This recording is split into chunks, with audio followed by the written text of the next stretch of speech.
As we come on the air just minutes ago, parts of a busy Brandon intersection reopened after a deputy-involved shooting left one man dead. You're watching 10 Tampa Bay at 5. I'm Courtney Robinson. And I'm Frank Wiley. Investigators say that man was walking around with a large assault rifle. This happened during the morning commute at the intersection of Windingwood Avenue and Providence Road. And that's where we find 10 Tampa Bay's Eric Glasser. Eric.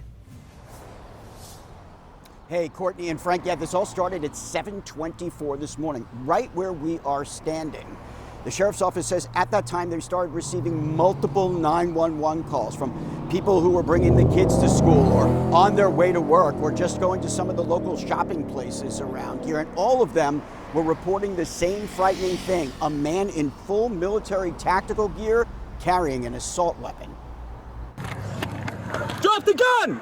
Drop the gun now! As they arrived, deputies saw what callers had reported, a man in full military tactical gear holding an assault rifle. Imagine a mother or a parent taking your child to school, looking to the left or looking to the right and seeing that man. The man shot by deputies has now been identified as 34-year-old Vincent Morin, dressed in full military fatigues, body armor, a tactical communications headset, and carrying a fully loaded AR-style assault weapon. That suspect, whatever his intentions were not peaceful. You don't dress in Army fatigues with a tac vest, with body armor, a fully loaded assault rifle, and comms on your head to do anything peaceful. People who live and work in the area say they're shocked. This part of Brandon is a mix of residential and retail, quiet, and for the most part, peaceful. Why would you need to have that on you at that time of day in this area? That doesn't make any sense. We're literally here at like this time just about every week. So, and this is so close. I mean, we literally go right there. Drop the gun!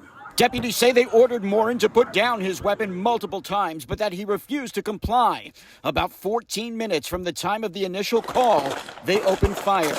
Once immobilized, deputies immediately started life-saving measures. I got tourniquet. All right. But Morin was pronounced dead a short time later at a local hospital. I'm so glad that the law enforcement is safe and they get to go home to their families. But at the end of the day, you're walking around like that and you don't listen to the police officer's commands. And this is what happens, unfortunately.